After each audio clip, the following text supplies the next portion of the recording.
afternoon from BBC Oxford News. A charity that helps people with speech difficulties communicate using computer technology is facing closure because of government funding cuts. The ACE Centre in Oxford has lost £120,000. That's half its income. The centre has helped thousands of children and adults since it was set up almost 30 years ago, but it says it can no longer afford to continue. James Ingham reports. Claire Malone is a physics master's student. She's hoping to start a PhD soon.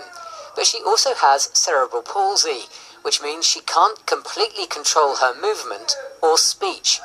So she relies heavily on high-tech communication aids. So Claire, what difference would it make to your life not having this equipment?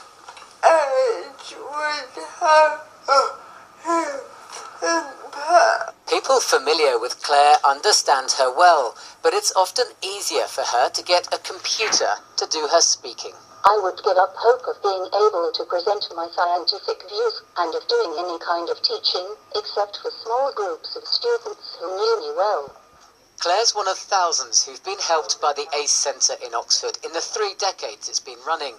But government cuts have hit it hard. Councils are also using it less as their budgets are squeezed. So the charity's facing imminent closure. It's a huge loss for families who rely on the support.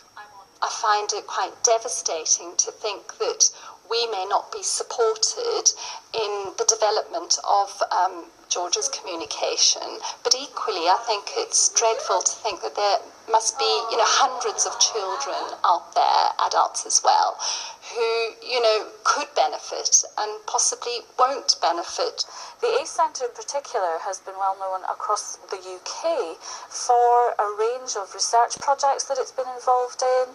It's developed packages and software that the children can benefit from using. One of the key things to point out is that in the UK there is no statutory funding to support someone who cannot speak to receive a communication aid in the way that there is statutory funding to support someone who might need a wheelchair to have one provided. The government says it's looking at whether this sort of service can be commissioned nationally from next year, but the ACE Centre won't be around to help by then. It's likely to close in June. James Ingham, BBC Oxford News. Workers at the mini car plant in